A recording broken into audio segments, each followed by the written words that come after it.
Ganga? Comment tes vêtements peuvent-ils être aussi sales? Es-tu venu ici en te roulant dans la boue?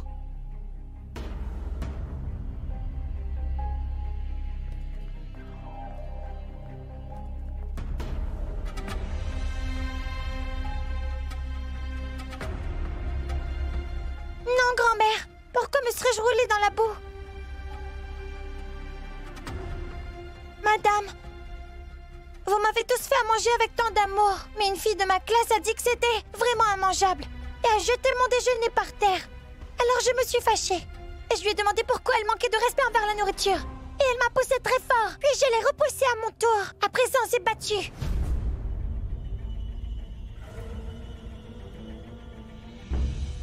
Elle m'a frappée très fort, donc je l'ai frappée à mon tour aussi. Donc c'est le premier jour d'école et tu as commencé à te battre dans la classe? Non, grand-mère, ce n'est pas de ma faute, elle a commencé à me battre. Pourquoi devrais-je rester là sans rien dire? Elle est tellement vilaine. Elle est vilaine et le monde entier est vilain. Il n'y a que toi qui sois gentil. Tu as vu ça, Madvi? Vous l'envoyez à l'école avec tant d'enthousiasme. Et maintenant, elle va là-bas pour casser la tête des gens. Et si les parents viennent ici avec la police aujourd'hui, hein? Alors qui sera piégé? Non, grand-mère, mais cette fille était vraiment... Ganga? Quand grand-mère parle, il faut l'écouter, tu sais? Ne discute pas avec tes aînés. Écoute, Madvi, laisse-moi te dire une chose. Tu vois cette fille devant moi? Si elle ne change pas radicalement son comportement, eh bien elle va devoir arrêter l'école immédiatement.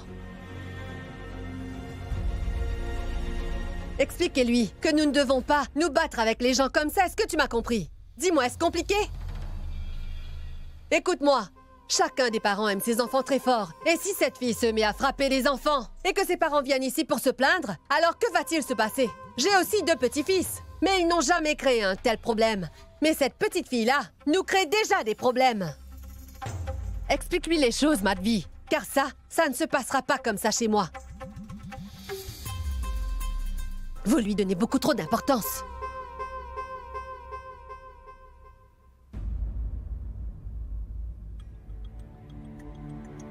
Mais madame, vraiment, je n'ai rien Ganga, fait. ça suffit. Regarde à quel point tu as sali tes vêtements.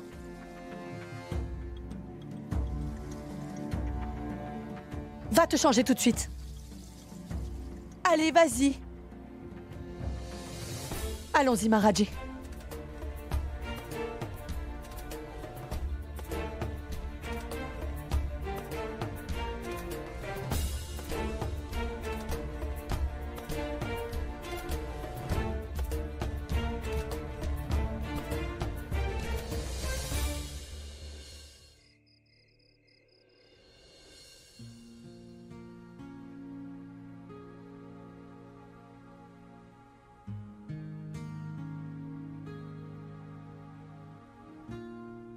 Omkar, tu ne manges pas. Ça me suffit, Niranjan. Tu sais, en règle générale, je ne mange le soir que le strict minimum.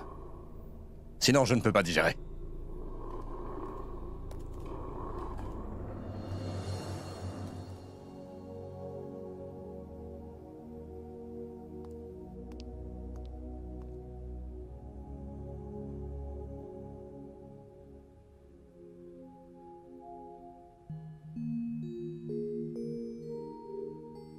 Ne soyez pas fâchés après moi, papou.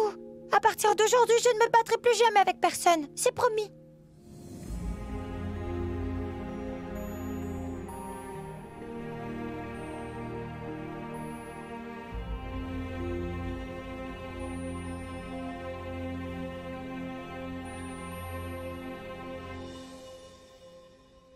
Ça fait longtemps qu'on n'a pas joué aux énigmes. Oh oui! Je me suis dit exactement la même chose! Oui, moi aussi j'aime beaucoup m'amuser à résoudre ce genre d'énigmes. Oui, moi aussi. Tu sais, ma chère sœur, je donne beaucoup de réponses et ça très rapidement. Et ça, même avant que les autres n'aient fini de réfléchir.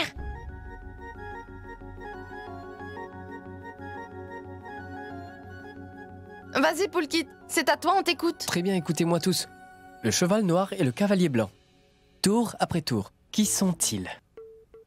Alors?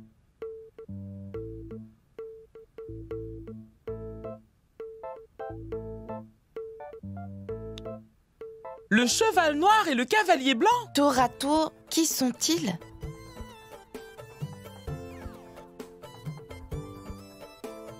Donne-nous un indice, car on ne résoudra rien ainsi. Pourquoi demandes-tu un indice? Ça, ce n'est pas du jeu.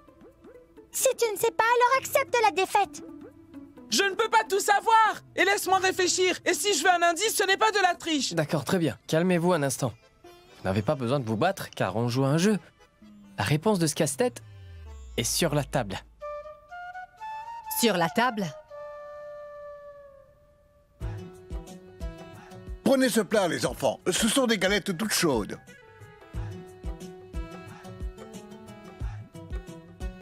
L'assiette et les galettes. L'assiette est le cheval noir et les galettes, c'est les cavaliers blancs.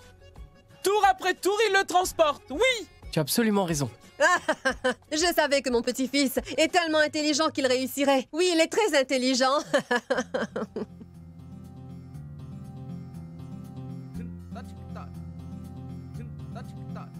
Tu as vu? Surtout, ne me dis plus de reconnaître que je suis vaincu, car je suis bien plus intelligent que toi. J'aurais moi aussi donné la réponse rapidement. Si mon école nous apportait une éducation semblable à la tienne.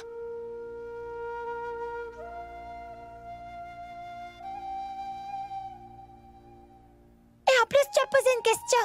Tu as même demandé un indice à ton frère. Donc Pulkit t'a un peu aidé, en te disant que c'était sur la table. Si tu n'avais pas posé de question, alors tu n'aurais pas eu la réponse de cette énigme. Écoute, Ganga. Sagar n'a rien fait de mal cette fois. Si tu veux accroître tes connaissances, eh bien tu dois poser des questions. Oui, vous avez tout à fait raison, Papou. Maintenant, j'ai compris ce que je dois faire. Si je pose une question à Madame la maîtresse, alors elle sera bien obligée de me répondre, n'est-ce pas, Papou? Absolument. Pour apprendre des choses, il faut absolument poser les bonnes questions, Ganga.